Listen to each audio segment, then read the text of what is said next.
কেঁচা পাতৰ দাম নিম্নগামী হোৱাত এতিয়া ক্ষুদ্ৰ চাহ খেতিয়কসকল মূৰে কপালে হাত দিব লগা হৈছে। সমান্তৰালকৈ শোণিতপুৰ জিলাৰ ঢেকিয়াজুলিৰ ভঙা মন্দিৰ বালিজান আদি অঞ্চলৰ প্ৰায় 5 শতাধিক ক্ষুদ্ৰ চাহ খেতিয়ক এতিয়া মূৰে কপালে হাত দিব লগা হৈছে। কাৰণ তেওঁলোকে ঋণ ধাৰ কৰি এই চাহ খেতি কৰি এতিয়া চাহৰ যি কেঁচা চাহপাতৰ দাম প্ৰতি কেজি 12 টকা পৰ্যন্ত নিম্নগামী হোৱাত এতিয়া ক্ষুদ্ৰ চাহ খেতিয়কসকলে বৃহৎ লোকচানৰ সন্মুখীন হ'ব লগা হৈছে। এই ঢেকিয়াজুলিৰ যি বালিজান ভঙা মন্দিৰ এই অঞ্চলটোৰ প্ৰায় 6 শতাধিক ক্ষুদ্ৰ চাহ খেতিয়ক আছে আৰু তেওঁলোকৰ চাহ খেতিয়ে জীৱন জীৱিকাৰ অন্যতম স্থল। সেয়ে এতিয়া কেঁচা চাহপাতৰ দাম প্ৰতি কেজি 12 টকা হোৱাত এতিয়া ক্ষুদ্ৰ চাহ খেতিয়কসকলে বৃহৎ লোকচানৰ সন্মুখীন হ'ব লগা হৈছে। আৰু মই দেখুৱাম এই বালিজান অঞ্চলত ক্ষুদ্ৰ চাহ খেতিয়কসকলে এনেধৰণে তেওঁলোকে চাহ খেতি কৰে আৰু প্ৰায় 5 শতাধিক কৃষক ইয়াত আছে। তেওঁলোকৰ ক্ষুদ্ৰ চাহ খেতিয়ে জীৱন জীৱিকাৰ অন্যতম উৎস। আৰু এতিয়া যিহেতু কেঁচা চাহপাতৰ দাম নিম্নগামী হৈছে, প্ৰতি কেজি 5 টকা যি 12 টকা পৰ্যন্ত হৈছে, সেয়েহে এতিয়া কৃষকসকলে বৃহৎ লোকচানৰ সন্মুখীন হ'ব লগা হৈছে। মই কথা পাতিম এগৰাকী ক্ষুদ্ৰ চাহ খেতিয়ক আছে। কওক, কেতিয়াৰ পৰা দাম কমিছে? মই হলো বৰচলা আমাৰ ক্ষুদ্ৰ চাহ খেতিয়ক সন্থাৰ আঞ্চলিক কমিটিৰ মই সম্পাদক। আজি প্ৰায় 2 মাহৰ পৰা আমাৰ চাহপাতৰ দাম একেবাৰে হুৰাহুৰে কমি গৈছে। যে প্ৰথমে আমাক 20-22 টকাকৈ দি আছিলে যোৱা মাহলৈকে, কিন্তু এতিয়া এই 2 মাহৰ পৰা আমাৰ প্ৰত্যেক সপ্তাহত 2 টকা 3 টকা 2 টকা 3 টকা এনেকৈ কমাই এতিয়া 10 টকা 12 টকালৈকে আহিছে চাহপাতৰ দাম। যাৰ কাৰণে আজি আমাৰ ক্ষুদ্ৰ চাহ খেতিয়কসকলৰ অৱস্থা পানীত হাঁহ নচৰা অৱস্থা এটা হৈ গৈছে।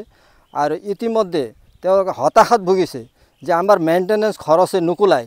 যে যিমানখিনি খৰচ আজি ঔষধ পাতিৰ পৰা আৰম্ভ কৰি আমাৰ যিখিনি শ্ৰমিকৰ খৰচ, সেই খৰচ বাদ দি ক'বলৈ গ'লে আমাৰ খেতিয়কৰ হাতত পইচা মানে নোজোৰা হৈ গৈছে। গতিকে এতিয়া আমাৰ কাৰণে এই খেতিটো এটা আপদত পৰিণত হৈ গৈছে। যে আমি এতিয়া ঠিকাত লৈ মাটি লৈ চাহ খেতি কৰি আছোঁ, কিন্তু এতিয়া ঠিকা বুজাবৰ কাৰণে আমাৰ হাতত পইচা নোহোৱা হৈ গৈছে।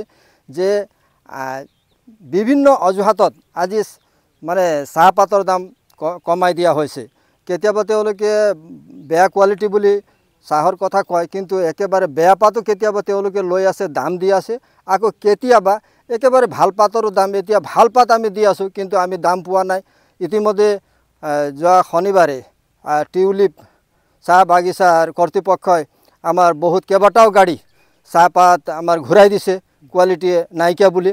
আচলতে তাতকৈ আৰু বেয়া কোৱালিটিৰ চাহপাত তেওঁলোকে আৰু কিছুদিন আগতে গ্ৰহণ কৰিছিলে। কিন্তু এতিয়া কথাটো হ'ল তেওঁলোকে এই মানে একফালেদি কোৱালিটিও বিচাৰে, আনফালে দামো নিদিয়ে, যাৰ ফলত আমি 2 ছাইডৰ পৰা মৰিব লগা হৈছে। গতিকে আমাৰ অঞ্চলৰ বৰচলা গোটেই শিঙৰি অঞ্চলৰ যিমানখিনি ক্ষুদ্ৰ চাহ খেতিয়কসকল এতিয়া মৰ্মাহত অৱস্থাত আছোঁ। আমাৰ ছাৰাউণ্ডিং এৰিয়াত 5-6খন আমাৰ টি ফেক্টৰী আছে। সকলো তেওঁলোকে একমত কৰি পেলাই এই চাহপাতৰ দাম কমোৱা তেওঁলোকে লাগি পৰিছে। এই ক্ষেত্ৰত জিলা কৰ্তৃপক্ষই আমাক বিশেষভাৱে নজৰ দিয়াটো উচিত আছিল, টি বোৰ্ডে নজৰ দিয়াটো উচিত আছিল, কিন্তু সেই ধৰণে আমি কাম কাজ কৰা দেখিবলৈ নাপাওঁ। গতিকে আমি গোটেই চাহ খেতিয়কসকল আজি হতাশাত ভুগিছোঁ, আমি একেবাৰে ক্ষতিগ্ৰস্ত হৈছোঁ। আমাৰ কোনোফালেদি ৰাস্তা নাইকিয়া হৈ গৈছে। গতিকে আগন্তুক দিনত যাতে আমাৰ চৰকাৰে, আমাৰ জিলা কৰ্তৃপক্ষ, টি বোৰ্ডে সকলো পদক্ষেপ লৈ কিনে ক্ষুদ্ৰ চাহ খেতিয়কসকলৰ জীৱন জীৱিকাৰ ক্ষেত্ৰত যাতে কিছু নজৰ দিয়ে, তাক মই কামনা কৰিছোঁ, মই আহ্বান জনাইছোঁ। আৰু আমাৰ এই মিডিয়া পাৰ্চনৰ যোগেদি এই খবৰটো যাতে গোটেই অসমৰ মানুহে জানে, তাক মই আহ্বান জনাইছোঁ। নিশ্চয়কৈ এইসকল ক্ষুদ্ৰ চাহ খেতিয়ক তেওঁলোকৰ জীৱন জীৱিকালৈ এতিয়া চৰম ভাবুকিৰ সৃষ্টি হৈছে। কাৰণ 10 টকা 12 টকা পৰ্যন্ত ঢেকিয়াজুলি অঞ্চলত কেঁচা চাহপাতৰ দাম হৈছে। আৰু এইসকল ক্ষুদ্ৰ চাহ খেতিয়ক তেওঁলোকে বৃহৎ লোকচানৰ সন্মুখীন হ'ব লগা হৈছে। হুৰাহুৰে কমিছে কেঁচা চাহপাতৰ দাম।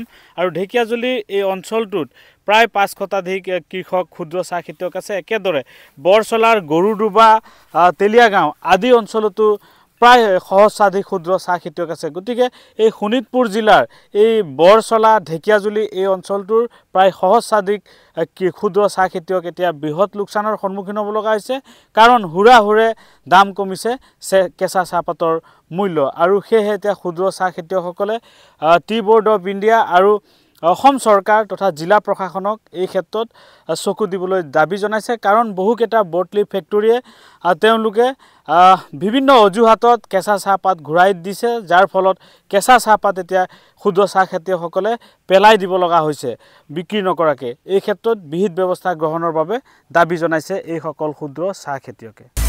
আপুনি বিচৰা বাতৰি পাব কেৱল নিউজ 18 এপত। নিউজ 18 এপ ডাউনলোড কৰিবলৈ স্কেন কৰক এই QR কোড। গুগল প্লে ষ্টৰতো পাব এই নিউজ 18 এপ।